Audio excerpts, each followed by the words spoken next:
channel. My name is Shalini. I am your chemistry teacher. हम लोग complete कर रहे हैं 11th एंड 12th का सिलेबस पूरा for CBSE, IT JEE and NEET before 2021. तो स्टूडेंट्स, हम लोग इस सीरीज में प्रबल बैच कर रहे हैं क्लास 11th के लिए एंड प्रतिष्ठा बैच कर रहे हैं क्लास 12th के लिए. तो स्टूडेंट, आज की जो हमारी क्लास है वो है प्रबल बैच की क्लास एंड इस क्लास में हम लोग बच्चों पढ़ने वाले हैं प्रबल बैच की क्लास है आज. And students, we are going to study the chapter number 2. Chapter number 2 चल रहा है आपका. इसकी 3 क्लासेस ऑलरेडी हो चुकी हैं. आज है इसकी 4th क्लास. ठीक है, इसका आज पार्ट नंबर 4 होने वाला है. चैप्टर का नाम आप जानते हो, एटॉमिक स्ट्रक्चर या स्ट्रक्चर ऑफ एटम. ठीक है, ये आपके चैप्टर का नाम है. तो बच्चों, इस चैप्टर में हमने काफी सारी चीजें डिस्कस कर ली हैं. इस चैप्टर का जो डिलीटेड पोर्शन था उसके बारे में हम डिस्कशन कर चुके हैं. उसके बाद में हमने ये डिस्कस किया कि बोर्ड मॉडल को स्टडी करने के लिए आपको कौन सी टर्म्स को समझने की जरूरत है, like frequency, wavelength, amplitude, wave number, ये सारी चीजें भी आपने कर ली. उसके न्यूमेरिकल्स भी आपने प्रैक्टिस किए. आफ्टर दैट हमने उसके ड्रॉबैक्स भी पढ़े कि यहाँ पे फोटो इलेक्ट्रिक इफेक्ट, आपने इलेक्ट्रोमैग्नेटिक वेव थ्योरी जो हमने पढ़ी थी उसके ड्रॉबैक्स क्या थे कि हम किसी पार्टिकल को अगर किसी चीज को अगर वेव, रेडिएशन को वेव मान के चल रहे हैं तो वहां पे photo electric effect and black body radiation set नहीं होता है. तो उसको एक्सप्लेन करने के लिए हमने यहाँ पे एक और थ्योरी पढ़ी जिसका नाम है प्लैंक्स क्वांटम थ्योरी, जिसको हम लोग कह सकते हैं ये पार्टिकल नेचर को ज्यादा अच्छे से एक्सप्लेन करती है. तो स्टूडेंट्स, आज हमें वही थ्योरी पढ़नी है.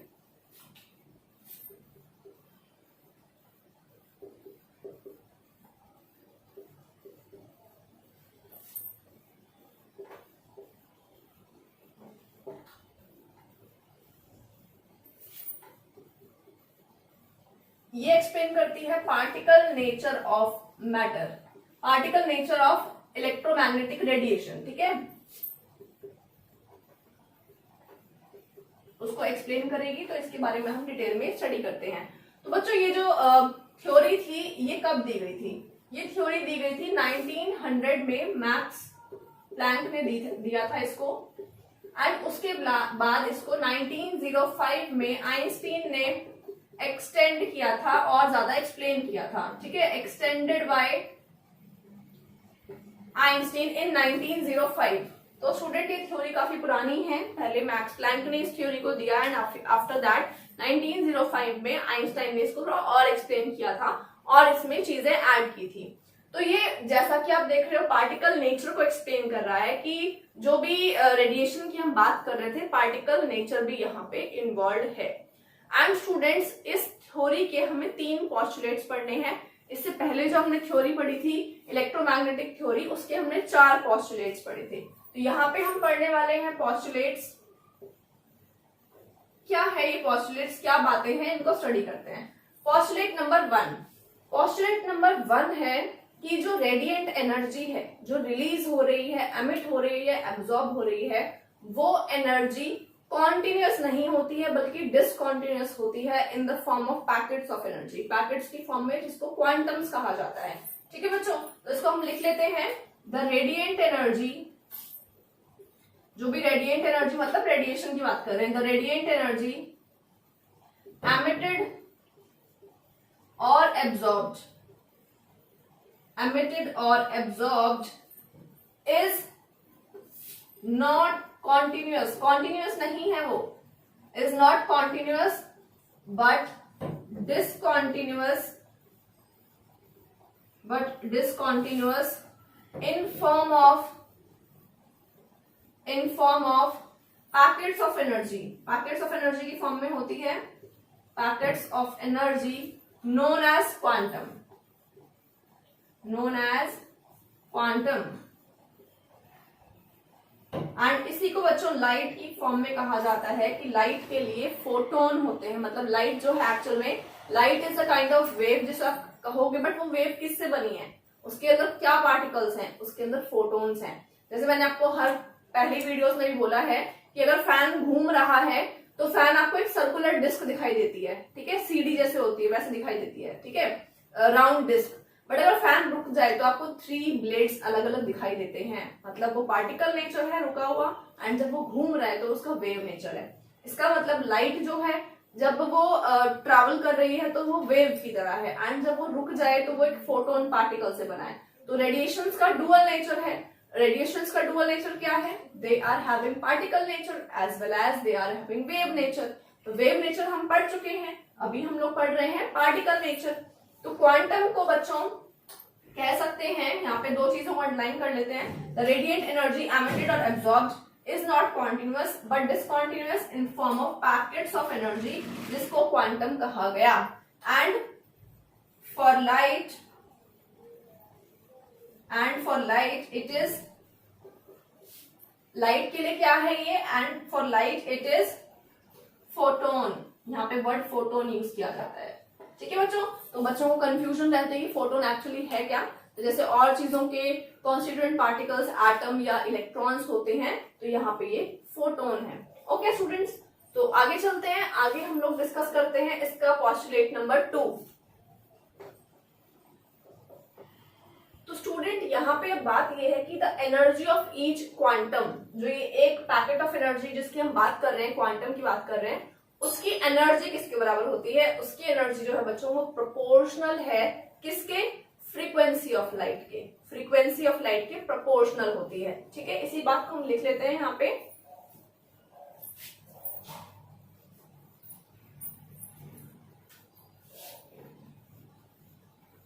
The energy of quantum is proportional to, किसके प्रोपोर्शनल है बच्चों? The energy of quantum is proportional to, किसके प्रोपोर्शनल है? Frequency of the radiation. Frequency of radiation बहुत इंपॉर्टेंट पॉइंट है ये। यहीं से हम फॉर्मूला भी बताते हैं कैसे बनेगा, ठीक है। तो फ्रीक्वेंसी ऑफ रेडिएशन की बात कर लेते हैं। तो बच्चों यहाँ पे हम लिख सकते हैं E is proportional to, frequency के लिए हम ये न्यू सिंबल यूज करते हैं, एंड अगर हम प्रोपोर्शनैलिटी कांस्टेंट को हटाएंगे तो यहाँ पे क्या लिखेंगे? H new, right. तो बच्चों एच क्या है यहाँ पे? It is Planck's constant. Planck's constant है ये, ठीक है। तो स्टूडेंट्स यहाँ पे ये प्लैंक्स कांस्टेंट हो गया है। प्लैंक्स कांस्टेंट की कुछ वैल्यू भी होगी, राइट। इसकी वैल्यू क्या होती है? इसकी वैल्यू है 6.626 इंटू 10⁻⁻27 अर्ग सेकेंड, ठीक है। या एक तो वैल्यू ये है, या फिर 6.626 इंटू 10⁻⁻34 जूल सेकेंड। ये दोनों आप यूज कर सकते हो, और जनरली जूल सेकेंड जो है, सेकेंड वाली जो वैल्यू है वो यूज होती है एक्सपेरिमेंट्स में एंड न्यूमेरिकल्स में। अभी न्यूमेरिकल भी डिस्कस करेंगे हम इसी पॉइंट के। तो ये आपका जो है सेकेंड पोस्टुलेट हो गया है। Now we are coming to the third postulate. तो स्टूडेंट यहाँ पे थर्ड हमारा पोस्टुलेट यही है कि जो भी एनर्जी एमिट हो रही है या एब्जॉर्ब हो रही है वो एक होल नंबर वैल्यू होगी, होल नंबर क्वांटा होगा। उसके लिए हम इसको किसी इंटीजर वैल्यू से मल्टीप्लाई करेंगे, एंड एन जो है यहाँ पे वो इंटीजर वैल्यू होगा। इसको लिख लेते हैं, द टोटल एनर्जी एमिटेड और absorbed, emitted or absorbed is a whole number quanta, whole number value होगी उसकी, ठीक है बच्चों। कैसे लिखेंगे? E is equal to NH nu. यहाँ पे ये फॉर्मूला हो जाता है हमारा, जो हमने यहाँ से इसको और थोड़ा सा आगे बढ़ा लिया है। And where N is any integer, कोई भी इंटीजर वैल्यू हो सकती है जिसको हमें यहाँ पुट करना है। तो स्टूडेंट ये थे प्लैंक्स क्वांटम थ्योरी या पार्टिकल नेचर ऑफ रेडिएशन के 3 पॉइंट्स, जो हमें क्लियरली समझाते हैं कि पार्टिकल नेचर भी इंपॉर्टेंट है। It can not be neglected और रूल्ड आउट। नाउ इसी नेचर को समझते हुए, इसी पार्टिकल नेचर को समझते हुए फोटो इलेक्ट्रिक इफेक्ट एंड इससे पहले जो हमने पढ़ा ब्लैक बॉडी रेडिएशन, उसको हमने ड्रॉबैक्स में पढ़ा। किसके ड्रॉबैक्स में? इलेक्ट्रोमैग्नेटिक वेव थ्योरी के ड्रॉबैक में, कि वहां वो सेट नहीं हो रहे थे। बट नाउ ये थ्योरी उनको कैसे एक्सप्लेन करती है, कैसे उसको हम समझेंगे इस थ्योरी के अकॉर्डिंग, उसकी हम बात करते हैं।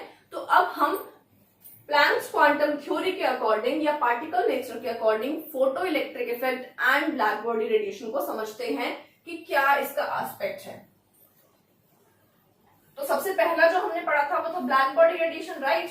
तो बच्चों ब्लैक बॉडी रेडिएशन हमने लास्ट क्लास में पढ़ा था। तो क्या था वो ब्लैक बॉडी रेडिएशन?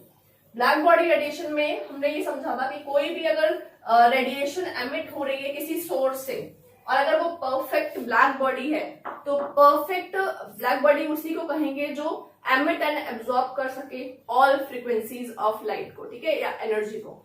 तो आप कह सकते हैं उसी चीज को हम यहाँ पे एक्सप्लेन करेंगे। फोटो इलेक्ट्रिक, पहले हम पढ़ लेते हैं ब्लैक बॉडी रेडिएशन।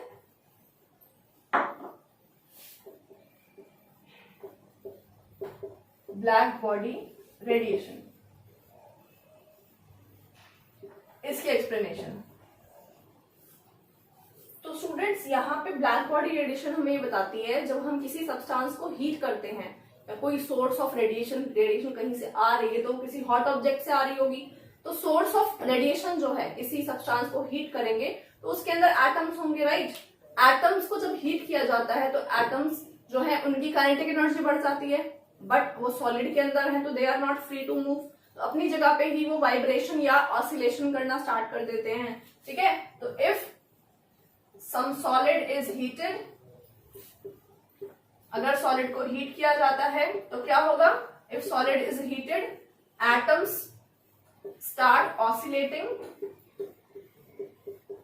तो एटम्स में ऑसिलेशन स्टार्ट हो जाता है, atom start oscillating and after that atoms की ऑसिलेशन के बाद हम कह सकते हैं जैसे और हीट वो गेन करता जाता है, एटम्स और ज्यादा हीट को गेन करते जाते हैं, तो उसके बाद में आप कह सकते हो कि वहां जो इलेक्ट्रॉन है या जो पार्टिकल्स हैं उनमें से रेडिएशन निकलना स्टार्ट कर देती है। जितनी ज्यादा एनर्जी उसको मिलेगी, जितनी ज्यादा वो हीटअप होगा, उतनी ज्यादा एनर्जी, उतनी ज्यादा रेडिएशन वो निकालेगा, ठीक है। तो atom start oscillating, more energy absorbed, जितनी एनर्जी एब्जॉर्ब्ड होगी मोर रेडिएशन एमिटेड, और रेडिएशन जो एमिटेड होगी उसकी फ्रीक्वेंसी बढ़ती जाएगी, फ्रीक्वेंसी ऑल्सो इंक्रीजेस। कैसे कह सकते हैं हम ये बात?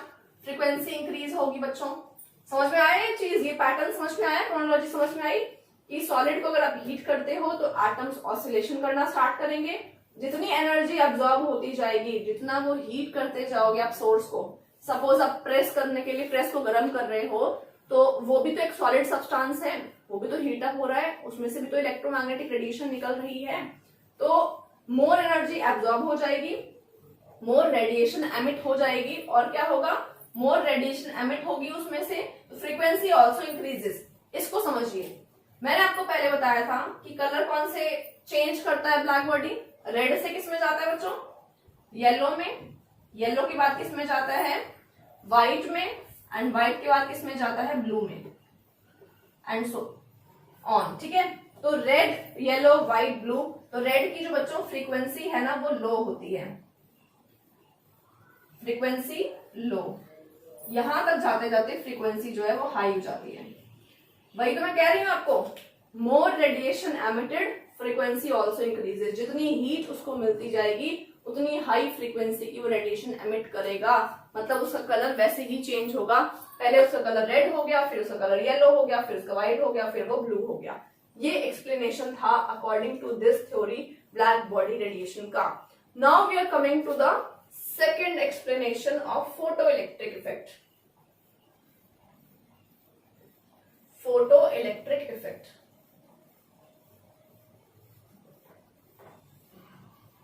तो स्टूडेंट्स फोटो इलेक्ट्रिक इफेक्ट को अब हम इसी थ्योरी से एक्सप्लेन करते हैं। ये थ्योरी क्या कहती है कि जब बताया था मैंने आपको पहले पढ़ाया था कि जो सरफेस है वो मेटल की सरफेस है, उसके ऊपर कोई इंसिडेंट रेडिएशन आ रही है एंड यहाँ पे बहुत सारे इलेक्ट्रॉन्स हैं, उन इलेक्ट्रॉन्स के आपस की जो अट्रैक्शंस हैं वो थोड़ी सी ब्रेक हो जाती है यहाँ पे, एंड जो रेडिएशन, जो लाइट यहाँ पे इंसिडेंट हो रही है, इंसिडेंट लाइट है, उसकी कुछ सर्टेन मिनिमम फ्रीक्वेंसी होनी चाहिए, मतलब कुछ एटलीस्ट सम वैल्यू उसकी फिक्स होनी चाहिए, कितनी होगी तभी इलेक्ट्रॉन निकाल पाएगी, अदरवाइज इलेक्ट्रॉन नहीं निकाल पाएगी। तो यहाँ से जो इलेक्ट्रॉन निकलता है, यहाँ से जो इलेक्ट्रॉन डिसलॉज होता है या बाहर जाता है, ठीक है, तो वो इलेक्ट्रॉन जो है उसकी भी कुछ पर्टिकुलर काइनेटिक एनर्जी होगी, लाइक दैट। तो इसको हम समझते हैं, क्या बोला गया यहाँ पे, ये बोला गया कि जो इंसिडेंट फोटोन है, इंसिडेंट लाइट है, बच्चों लाइट किससे बनी होती है, मैंने अभी थोड़ी देर पहले बताया कि लाइट जो है उसमें पार्टिकल्स फोटोन होते हैं। तो इंसिडेंट लाइट फोटोन्स किस पे पड़ते हैं, वो फॉल ऑन मेटल सरफेस, किसी मेटल की सरफेस पे पड़े, ठीक है, मेटल सरफेस। उसके बाद क्या हुआ, फोटोन्स के पास एनर्जी होगी ना, कुछ एनर्जी थी फोटोन्स के पास, वो एनर्जी किस में ट्रांसफर हो गई, वो एनर्जी इलेक्ट्रॉन को वहां से डिसलॉज करवाने में, हटाने में, उसको रिमूव करवाने में लग गई, ठीक है। तो एनर्जी ऑफ फोटोन्स, क्या हो रही है, energy of photons is used in removing, या फिर कह सकते हैं इसको डिसलॉज, मतलब उसको वहां से डिटैच करने में, ठीक है, वो यूज हो गई। तो energy of photon is used in removing, dislodge और डिटैच इलेक्ट्रॉन फ्रॉम मेटल, वहां से उसको निकाल लिया, ठीक है बच्चों, ये बात क्लियर हो गई। तो जो इलेक्ट्रॉन वहां से निकला, इलेक्ट्रॉन निकला और उसको एनर्जी किसने दी, उसको एनर्जी फोटोन ने दी, तो उसको फोटो इलेक्ट्रॉन्स भी कहा जाता है। तो electrons released are also known as क्या कहा जाता है उनको, और फोटो इलेक्ट्रॉन्स, ठीक है बच्चों, फोटो इलेक्ट्रॉन्स, ठीक है। तो ये इंपॉर्टेंट टर्म हो गया, फोटो इलेक्ट्रॉन्स, आपको समझ में आ जाना चाहिए कि क्या होता है, ठीक है। तो ये था इलेक्ट्रॉन को निकालने का पूरा प्रोसेस। पर यहाँ पे एक चीज ध्यान रखने की, incident light should have some minimum value, threshold frequency जिसको हम कहते हैं, इंसिडेंट लाइट जो है यहाँ पे, उसमें जो है मिनिमम वैल्यू कुछ ना कुछ उसकी होनी चाहिए, जिसको हम म्यू नॉट कह रहे थे, क्या कह रहे थे, थ्रेशोल्ड फ्रीक्वेंसी कह रहे थे, है ना, at least it should have some value, right. तो बच्चों ये था इसका एक्सप्लेनेशन। अब हम चलते हैं, हम एक और यहाँ पे टर्म जो है, एक और फॉर्मूला जो है उसको कैलकुलेट करेंगे कि कैसे वो आएगा। तो आपको ये समझ में आ गया कि उसमें कुछ ना कुछ मिनिमम वैल्यू होनी चाहिए। मान लीजिए जो एनर्जी, जो फोटोन आ रहा है उसकी कुछ वैल्यू होनी चाहिए, बट मान लीजिए उसकी एनर्जी थोड़ी ज्यादा है, रिक्वायर्ड से ज्यादा है, तो क्या होगा भाई, कम नहीं होनी चाहिए, इलेक्ट्रॉन निकालने के लिए रिक्वायर्ड अमाउंट होना चाहिए, बट अगर उससे ज्यादा एनर्जी का फोटोन आ जाएगा तो क्या होगा, तो वो उस इलेक्ट्रॉन को जब निकालेगा तो अपनी बची हुई एनर्जी जो उसके पास ज्यादा थी वो दे देगा उस इलेक्ट्रॉन को, जो उसकी स्पीड बन जाएगा, वो उसकी वेलोसिटी बन जाएगा, और वो इलेक्ट्रॉन जब निकलेगा तो वो उसकी स्पीड में काउंट हो जाएगा, उसमें एड ऑन हो जाएगा। कैसे होगा वो देखते हैं।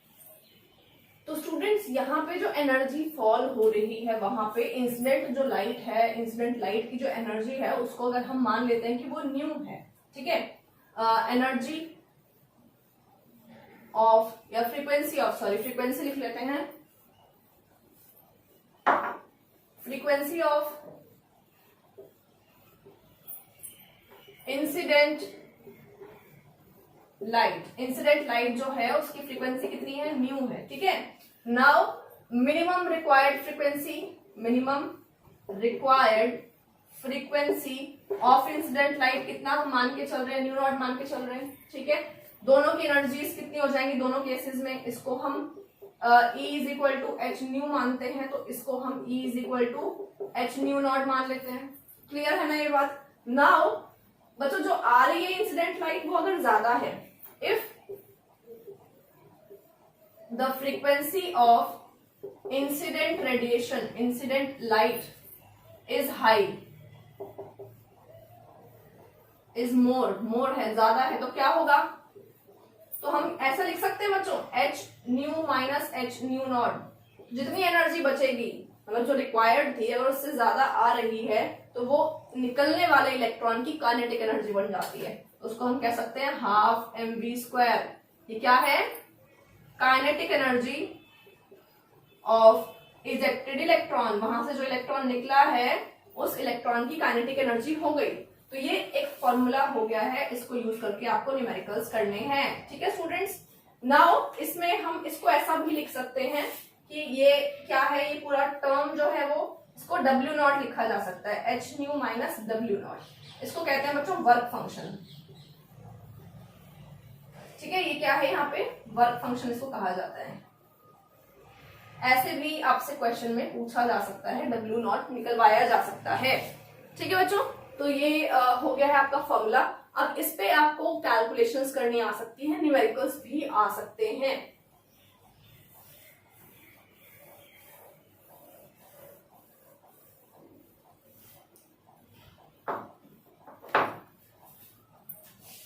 तो जो यहाँ पे थर्ड इंपॉर्टेंट पॉइंट क्या है? थर्ड इंपॉर्टेंट पॉइंट ये है कि नंबर ऑफ इलेक्ट्रॉन्स कब बढ़ेंगे।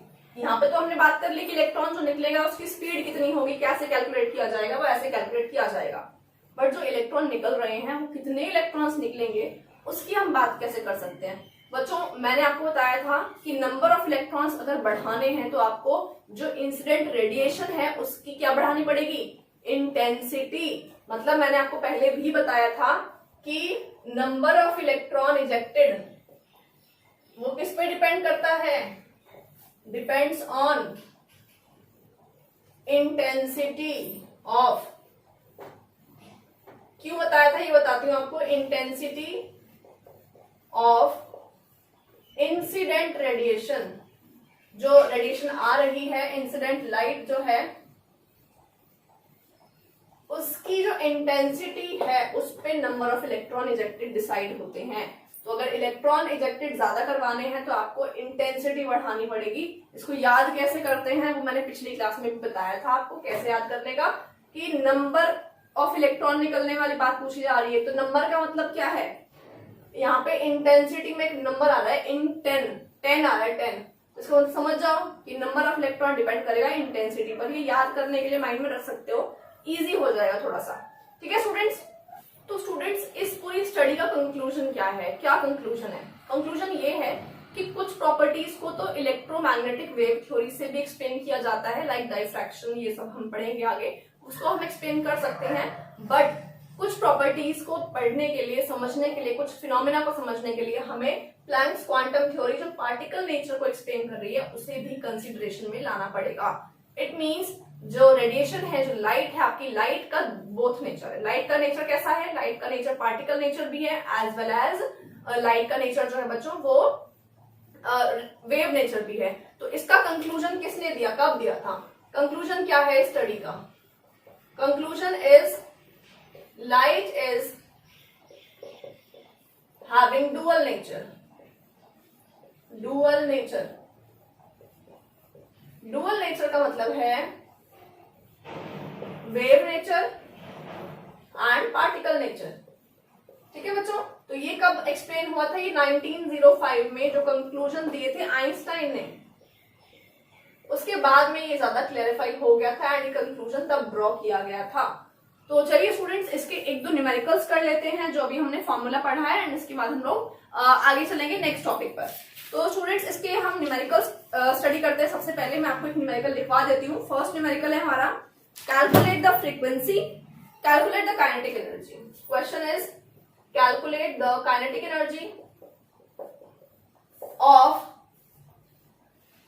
electron ejected when yellow light of frequency, calculate the kinetic energy of electron ejected of yellow light